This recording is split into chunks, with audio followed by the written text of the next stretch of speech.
Hello, I am Mantastic and Fantastic, and today I'm playing through Challenge 10 co-op with myself, surprise surprise. And the thing is, with this set of challenge dungeons, they augment or enhance certain types, and for Challenge 10, they actually enhance physical and dragons. And ironically, Blue Sonia boosts physical and dragon type monsters, so this is kind of made for her. And thankfully, I love playing my Blue Sonia team, so this is actually a really good fit for me. So this dungeon has 5 floors, and all of them are challenging in their own ways, and one benefit of having Blue Sonia is that she has incredible recovery potential, so I can stall forever, basically, and when my stats are augmented even further, I can't really die almost, which is great. So on the first floor, fighting Blue Hera, I just let her make blue orbs, get 2 rows, kill. Nothing that spectacular about it, just let her make blue for you. On floor 2 is Vishnu, and this is where the dungeon starts to get tricky, and that's why I brought Orochi for my team. Now, I was kind of half thinking, can I get away without using Orochi so I don't have to stall later on, but it turns out it's just too risky, so I will have to use Orochi on him when it goes back to Fantastic's turn. And that's probably why I'm pausing right here. I'm thinking, can I get away without using Orochi? But turns out, no. So just matching a bit to pick him off a little, seeing what I can do. And with the Heart and Jammer Skyfall buff or debuff, how you want to look at it, it makes it so stalling is a lot easier, especially when you have so much recovery. Now, I'm thinking, do I need to use Orochi? So answer is really yes, I should be using Orochi. And in all honesty, I'm going to be using every single active I have on this floor, because the next floor I was planning to stall because he doesn't hit that hard. So I can just restall for all my actives and blow through this one. Now I'm still just kind of testing the waters, if you may, of my own recovery potential and how much I can survive.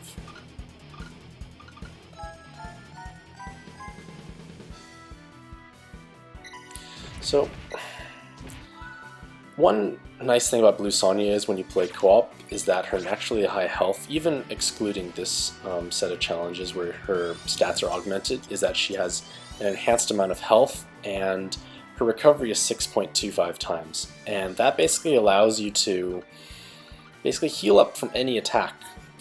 Now, I made a little mistake there. Well, not really a mistake, I was just thinking, is 2 rows too much? And I was just, because I'm not sure how hard I hit with 1.5 times boost, so I realized that I do need to make 2 rows probably. Like 1 row just clearly wasn't sufficient. Now I'm just thinking, like, if I just match 1 row with more blue, will that do too much damage? Turns out the answer is no, because he absorbs 1 million damage, and I have to basically hit 2 million in order to exceed that, so I'm okay. Like, as long as I don't exceed 2 million damage, which is pretty hard to do, I'm okay. I won't heal him.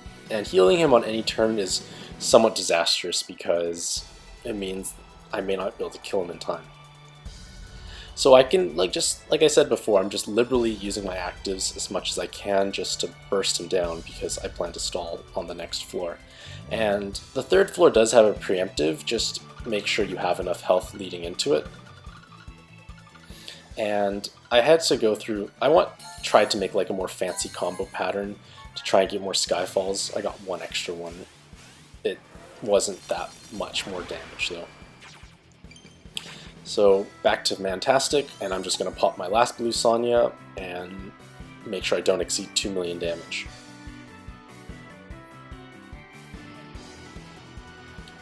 So I actually did play Challenge 9 as well as Challenge 10. Actually, I played all the challenges, I think, with Blue Sonia because she is significantly stronger. It's the strongest team I can form with my 2 accounts. And I got to the 3rd floor with the right amount of health, and I can absorb his preemptive. Now, I did spend a very, very, very long time on this floor, so I'm just going to fast forward and skip a lot of the playthrough, because I think it was about like 10-12 minutes on this floor alone, just stalling for basically Orochi to come back up for the final floor. It's not very exciting, it's just a matter of healing up every other turn if needed, or every turn just because there's so many hearts in abundance. And when he does get below, I think 80 or 70%, he does have a chance to bind you, and I didn't want to risk that. So I would actually just burst him down to trigger his recover, like full health heal, and that way I don't have to deal with the binds until later on.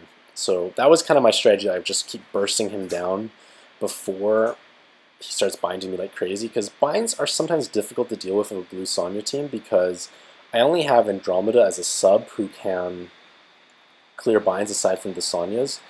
And granted, there are lots of hard orbs that fall down, but I don't want to keep risking like having, say, if Andromeda and Sonya's got bound, I'm kind of dead, because I have no more recovery multiplier. So I did get a little scary at some points where he kept binding and binding and binding, and I just had to use Andromeda to basically clear those binds. So just continually going through this stalling. Orochi does eventually come back up, and now he's actually below 50%, so I could kill him at this point. I just need to get everyone unbound, and it got a little scary at this point. So now that I've kind of stalled enough, I have all my actives ready that I need that are important, I can just kill him and finish him off and go to the next floor. Now on the next floor I did make a bit of an error, because I misjudged when I should have used, well, more so I didn't use my Blue Sonya's board to its maximum potential, which was problematic because I would have had to pop another Blue Sonya and stall again more on the next floor.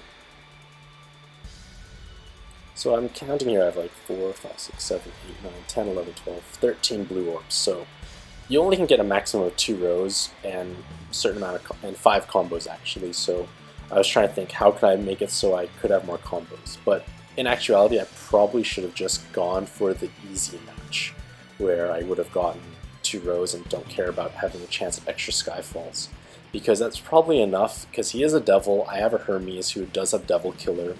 I have augmented stats, like I would have done more than enough damage to Beelzebub. So I shouldn't have tried to be fancy here. I basically almost made the correct pattern, I was just a tiny bit off, like 2 orbs were just out of place basically.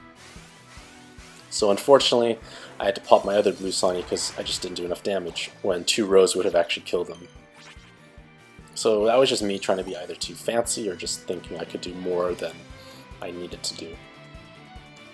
And the boss floor is, I think, probably one of the most challenging boss spawns in the game, because she does deactivate your skills for 5 turns, and she's also wood, so my blue team does have a disadvantage. And I guess thankfully I've played a lot of Lynthia Descended with Blue Sonya, so I kind of know how to dance or tango with her, so it's not as scary. And I would have actually had to stall a bit more for my actives, because I don't have my Sonya's up, and I was concerned would I have enough firepower, or water power in my case, to burst through her, even with Ai's buff. So Lynthia, like I said, disables your active skills for disables your awakening skills for 5 turns. So that means all your time extends, your row boost, your enhanced orbs, everything, and even bind clearing doesn't exist. So you have to match quickly, and you can't get bound, and you're basically kind of helpless for these 5 turns, in my opinion. Now, the way she works is she has a chance to take away the left and right column orbs away. And that's why I kind of left my hearts in the middle. And you always want to heal to full health every single turn, even if you can take a consecutive hit, because if a poison orb sky falls into place, you're kind of hooped, because your health pool is augmented and the poison will probably kill you on her next attack as well. So I try to keep my heart orbs in the middle if possible, and match the poison orbs when it's safe to do so. So I have my heart orbs in the middle. This is great. So in case she does take my 2 columns away, I won't have to worry about it. Now I only have 2 poisons, so it's kind of like, well, this is a little awkward. I can't clear them off. So I need to match my hearts and just keep them in the middle. It's So again, hearts are safe in the middle. I've almost survived all the awakening skills debuff. Now, I didn't use Orochi during this time because I wanted to keep him ready for bursting her down, because I'm not sure if I could have actually killed her in one go with my water team. Now this is where I made a mistake. I didn't keep my heart orbs in the middle like I said I should have, and now I'm faced with like a slightly tricky situation. The smart thing would have been to either say pass my turn, or use well, I should have used Andromeda really to make heart orbs so I can heal up, and then just on the next turn use Orochi. But I'm not sure what I was thinking. I should have done that, but instead I decided to just make one little combo match to decrease the chance of poison orbs falling into place and take her hit. But that was kind of risky because on Fantastic's turn he has no heart orb manufacturing ability, so I would still have the risk of running up, clearing my board and having poison orbs fall into place. Now I've actually had Lynthia kill me through a delay because Poison Orb Skyfall. So this is where I do use Orochi and I heal. And I should have just used Andromeda to pop for Heart Orbs, but I think I was just worried that maybe I wouldn't be able to burst her down with all my actives, just because she has so much health and she's wood. Again, I don't know why I didn't heal. And like I said, the Poison Skyfall matched, and it would have almost killed me. It would have almost killed me. So now, I like to use Ryun plus Hermes because that guarantees I have a very water-heavy board, and with 7 Dark Orbs, it's just a little pattern that makes a few extra combos. It's not as spectacular as like a board where you have 18 to 20 Water Orbs, because with 18 to 20 Water Orbs, you're actually able to make 3 unique rows, and that's when you get your most damage. So I only made 5 combos, no Skyfalls, but amusingly, it was just enough to actually one-shot her. So this dungeon was not too difficult if you have, I guess, a blue Sonya and the right team, because you are augmented by 1.5 times. And I didn't record Challenge 9, which was, I guess, a bit more exciting to watch, as I didn't have such a crazy amount of health and recovery. But hopefully this video gives at least some inspiration of how to deal with Vishnu, Lynthia, and other scary bosses. So thank you for watching, and happy puzzling!